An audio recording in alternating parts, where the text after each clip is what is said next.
minority here. This is a shot that, thankfully for me, I'll say, I don't typically get that stressed about getting this shot. Sometimes you get a weird lie. Sometimes it's not going to get very close, but we always try to get it as close as we can. But some days it's just the sand or the conditions of hitting the shot don't allow for that. But number one goal is to get it out and get it somewhere on the green. The last thing we need the shot to do is create an additional shot in the sand or create an additional chip or something like that, or the 175-yard shot where you don't need to walk that far back down the fairway. So we're trying to get this ball up and out and onto the green somewhere. So I'll say that to maybe have you all temper those expectations a little bit. Sometimes the best case scenario is on the very far edge. I like that one down there. Okay, that one came out a little hot, but it did stop. So I'm happy that I still got the putt out. Okay, so to hit this shot, we'll start with some basics. What club are we using? So we had a little bit of a discussion earlier. I have two clubs that I will typically use in this scenario based on the conditions. And everyone may not have these options, so before I had two options, I always used my sandwich, which was my 56. And I wouldn't manipulate it any way I needed to make it work. Now I have a 54 and a 58, so based on those two clubs and the sand conditions, I'll use one or the other. Okay, so now, who knows what bounce is? Okay. I know what it is. You know what it is, you can't describe it. But I don't know which one to use. Okay, so the best way I can tell you to describe bounce, if you take your wedge and hold it out in front of you so that the shaft is vertical with it pointed away from you. Okay, spin yours around. Yeah. So if you look along the leading edge, going towards the back of it, there will be an angle. Alright? And I'll tell you, just looking at the two of mine, if you're having a hard time seeing it, I'll come around and everybody can take a look at mine, because there's a distinct difference in these two clubs. Okay? So, let's do this. Everybody wants to come in a little bit closer here so you can look at mine. Okay. Now, what I am looking at, the club in my right hand is a flatter bounce. So see how, that's actually probably good. So see how this looks very flat compared to that one, which goes more up in the air. Does everybody see the difference there? It's subtle, but you can see it on these two. Okay. So what I have is this is an 8-degree bounce wedge. This is a 10. Does it say it on there? For mine, it does. A lot of times your wedge will say it. Lindley's got a 5808. Right there you have 12 degrees of bounce. Jan has 10. Yep, Mark's got 10. Jenny, yours won't have it on there. You have a pitching wedge, so you'll have a little bit harder time today. But again, we talked about that. That sand wedge is a club that eventually you're going to want to put in there because of the benefits. Now, will that one work? Absolutely it will. Okay. Okay. So, what bounce is designed to do is to keep the club from digging down in the turf. So even in regular wedge play, you want to get bounces that fit either your swing motion or your typical conditions. So the higher the number, what happens? The higher the number, the less likely it is to dig into the turf. It's kind of like, if I jump in the pool with a little mini, inflatable thing around me, and then I jump in with like a giant floaty thing. That's kind of, think about it that way. You're not going to go deep. The higher the number, the less you'll likely you should dig in. Less likely you'll and a high number is considered. This is a 12. They go for 16 or what? I don't think I've ever seen a 16. 14 is about 14? The most you're going to see. And then from like 8 or something, or what? Some will make a 6. I don't think I've ever seen it. Maybe a Vokey will make one that's a 4-degree bounce, which is virtually nothing. And you would only see that on a 60-degree. Typically, sand wedges, which would be 54, 5, or 6, you're going to see anywhere from 8 to 12. So you pick it on how fluffy or compact the sand is that? Correct. In the sand play, yes. That's exactly what I'm going to do, is pick it based on the sand conditions. Turf conditions, if you play someplace where it's typically hard and they've cut the grass really thin, you want a low bounce club.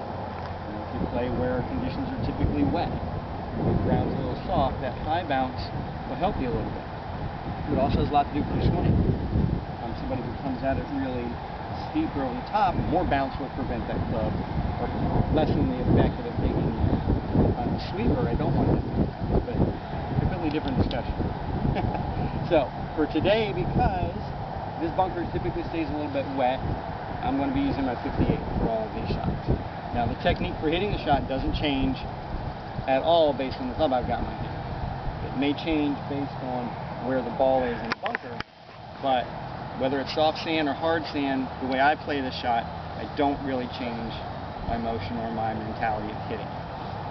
Do you change it based on if you're close to run up against the wall, say, as opposed to back here? Is that the thing? I'd say in a very rare occasion. Because even if I'm up pretty close, if I'm laying the club open, I can always get it to a point where I should be able to clear the lip. So for me, it's more about sand conditions than it is how high the lip is or how far I have to carry. But you might open it up more. I'd open it up more to make sure I clear the lip. Yes. And what about how far you have to carry? That will also, you can control that by how hard you swing it, but also by how much you open or close the case. Yeah, absolutely. Do you get sophisticated enough that if you're going to play and it's wet, do you actually go and pick a... I mean, I don't. And at our level, does bounce really I think it does matter, and it definitely matters. Yeah, but we're not going to have 10. We're not going to have 6 different windows. You pick the conditions that you most often play. You make it best for your general scenario. The guys on tour change around. I bet you they do. Maybe not as much as we think, because they can get about anything with any club. But that's kind of in it. If we went to somebody to get a wedge fitting, that's what would affect. More based on swing, but it can affect conditions. Okay. Let's go down in the bunker and hit some shots. Okay, so everybody come on in.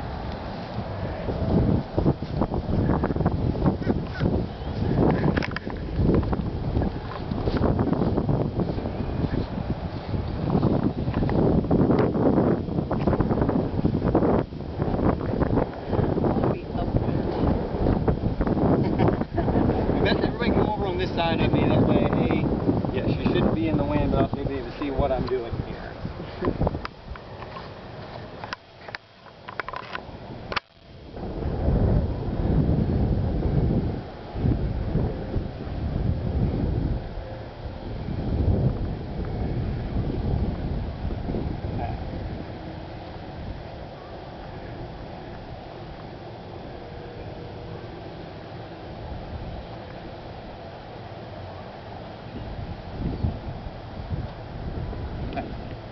Now I got my artwork done.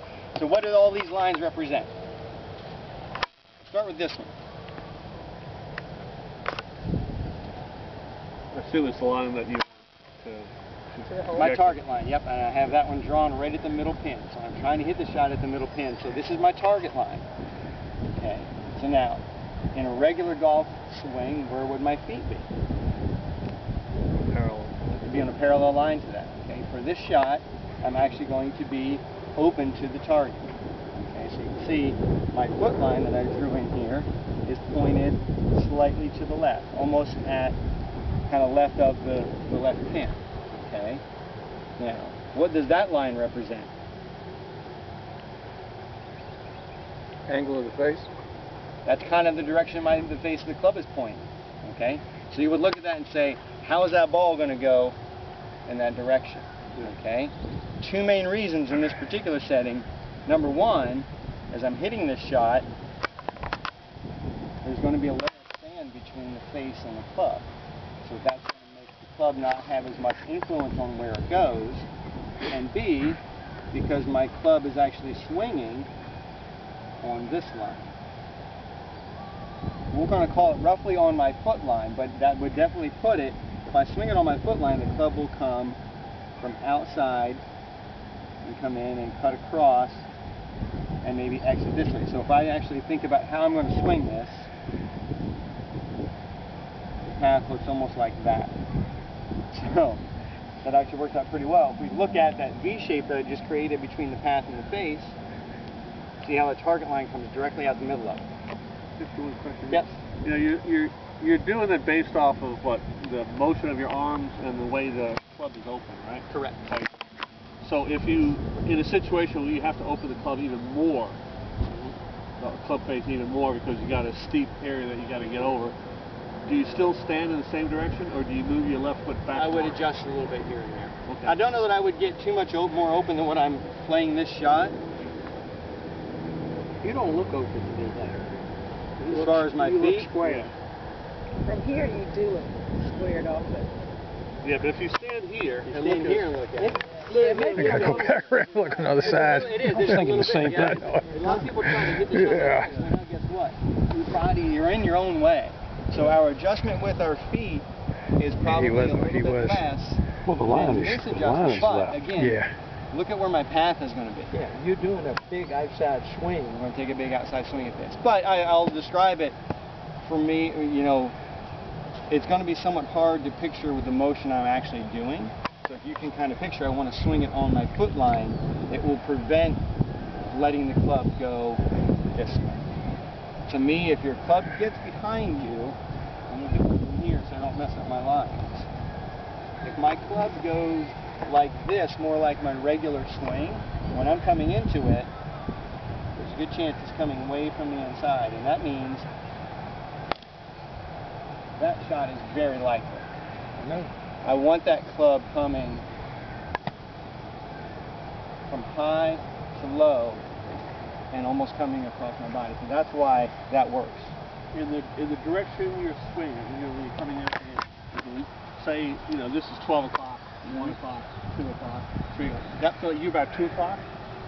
The way I'm swinging, The way you're bringing it out and coming in, is I your would be club swinging in the direction versus where your head is. You coming out about 2 o'clock, or He's swinging at 10 o'clock. I'm swinging it towards 10 o'clock, but my face is pointed at 2 o'clock. coming up here with it? So 12 is here, Yeah. probably almost like 4 or 5.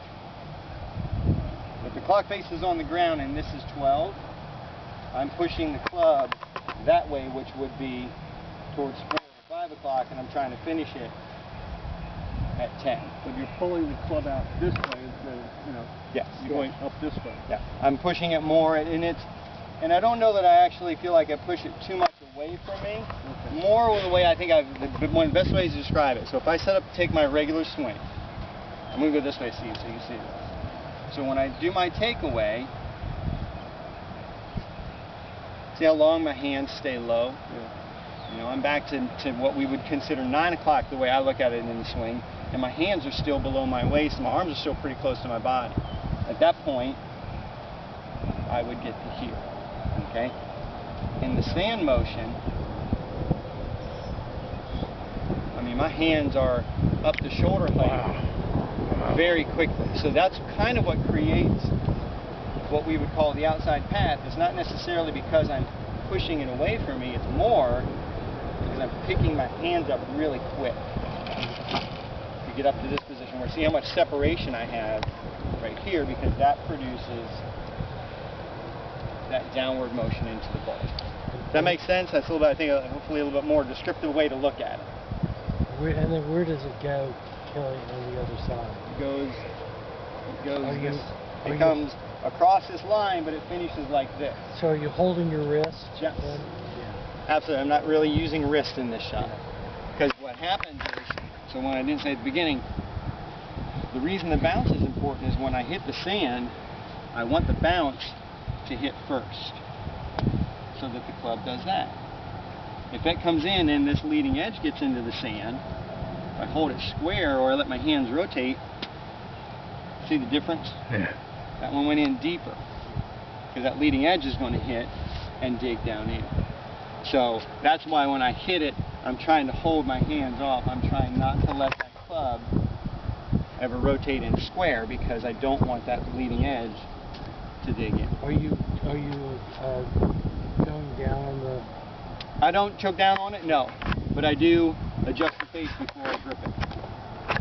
If I want the face open, I'm going to set it down, or I'm just going to hold it in front of me and put it in the position I want it before I actually hit it. And are you not choosing not to really use your legs? Correct. My legs will happen at the end. So I'll hit this one just so you can kind of see the motion. So I'm here. I'm lifting the arms up.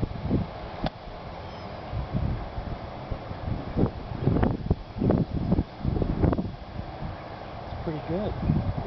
Oh, come on. It caught the lip. It Almost didn't fall went. in though. We can give you 9 more. And you're not gonna get one. So now if we look at the divot path, I was pretty close. It is almost right down that line that I drew. Okay, so now, just based on your question, what did you see my legs do?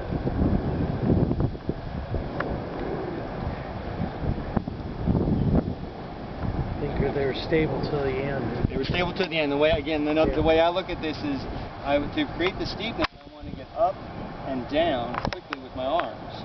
And then as I get to the bottom, then I'm going to turn just a little bit. So I'm not really using my legs to provide power for this swing like I would in my regular swing, but I do need to make sure I follow through, because if I don't, we're going to get that.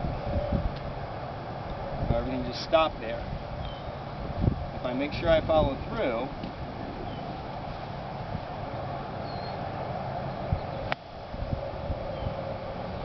it should come out pretty nicely. It looks almost effortless the way you do it. You know, I'm not taking a big swing at it, for sure. You're not putting a lot of effort into it like a drive. No, definitely not. No.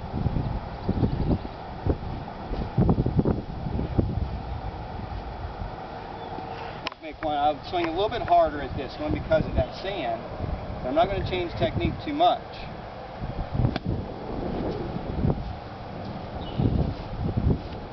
So you too hard still use the open swing if it's fried. You don't go back to the square? No. And the reason I can do that is because of how steep I come in. So how many people heard, like, you need to take the dollar bill out of the bumper, or hit like the front, you're trying to hit 2 inches behind it. I think that's way too much sand now. All of these shots I'm hitting about right here. So in a situation of a fried egg, I can probably still get behind it without hitting the back edge of that crater that it Hit I another. would go to a closed space and Hit another one from there. I've been paying attention to your angle. Hit another one from there. Okay. So a little bit of sand.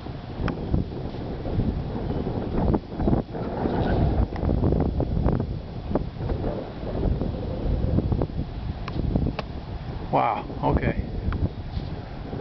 You make that look so easy. So, open face versus closed face, I wouldn't close it until I have something like, maybe not even quite that bad, but if it's something that's buried down in the sand, now you want that leading edge to get in there so it'll dig down under the ball. So a shot like this, now I'm actually going to play, because of the slope and everything, I'm going to play this one towards my back foot. I've got the face shut, and I'm really just trying to hit right in behind that ball. Now, will you punch that at that point? Yep, this will be a punch. I'm not really going to follow through on this one. Okay. This is going to be just buried in there, and I need to shower after today.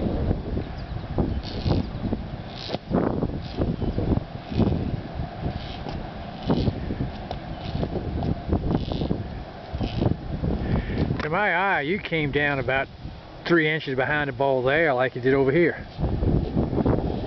I mean, what? 3 You inches weren't? behind it? Yeah. And that one I might have because I needed to have time to get under it. Okay. Okay. This one I'm not trying to. Okay. So we'll do one more here. And then we'll try and get it. I'll put that line there. That's kind of our ball position.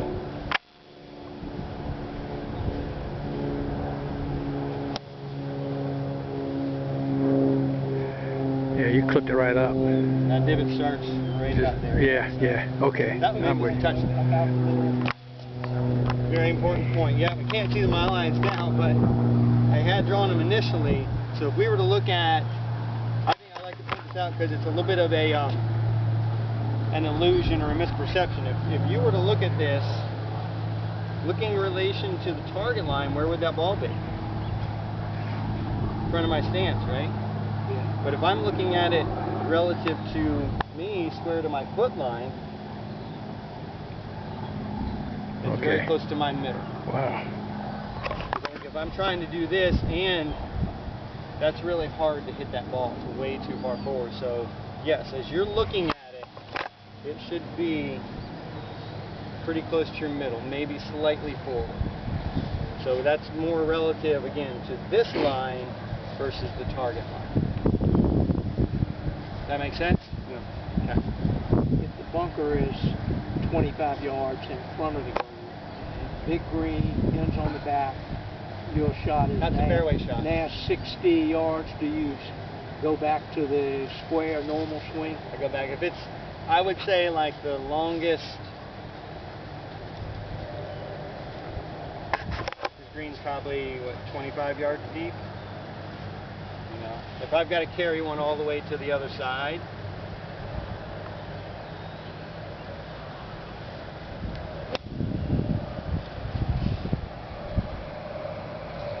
And you did. You could hear the click. That wasn't very well hit. That would have gone long. I'd say, I mean, probably 20-25 is my comfortable distance to hit this particular shot. Anything beyond that, it's going to be, I don't know, a little bit of a pitching motion or a full swing to get it there. All of your shots from here are going to be the same degree. No. The one I carried a little bit farther, Yeah. I did not open it quite as much. But I'm saying if you want to, Everything would be with an open face, yes. I wouldn't get square unless I'm up in here. You know, and I think the other thing that's important to remember, a lot of times if you have this lie, right away it's close to the lip, yeah. Everybody's like, I really need to open this face. But remember, you're on the slope. So hitting the shot, your trajectory, if I'm on the flat bunker, the trajectory looks like this. If I'm there, you can see how that trajectory is going to change, but I really don't have to open this that much to clear that lip. I mean, I could even, I'm going to open this one very little, just enough to not let that bounce hit it.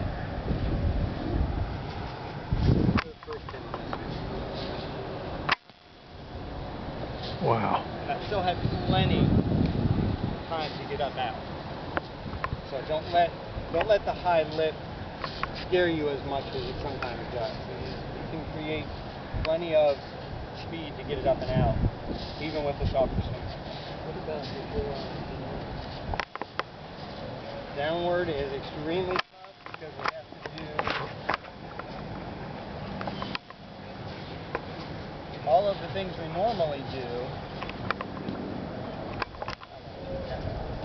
Downhill lie. When I hit this shot, I have to get perpendicular to the slope. You can see on this one I'm going with a very, very wide stance. I actually will put this one a little bit more to the front because I know the hill is going to make me go this way. But outside of that, I'm still going up here, down quick, and then I try to follow it through.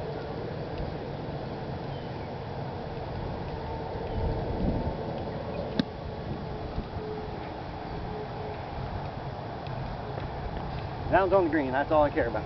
At what point do you change from sand wedge and go to either gap wedge or pitching wedge because it's a greenside bunker, but it's a far. long carry?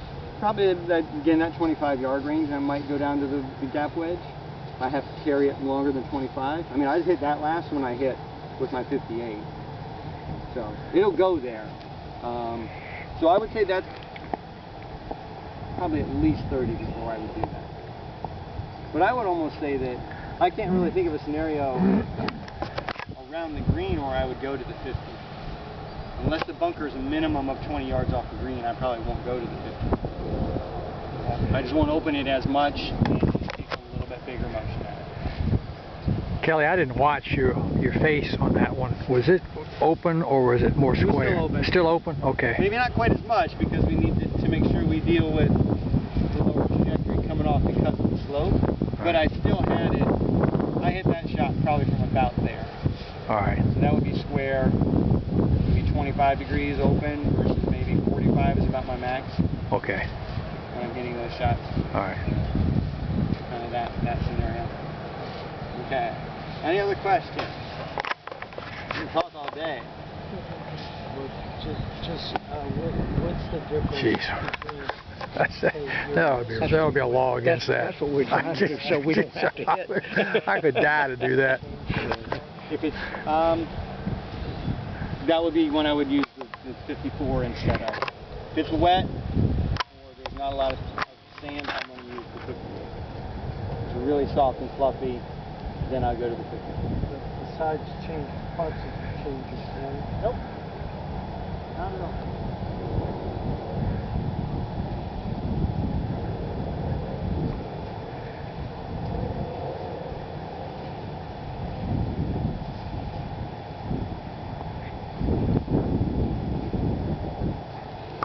Okay, so this is the 54.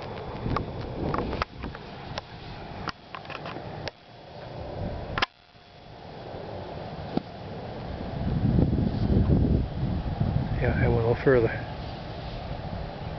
Keep rolling. Kick in. That's what we want.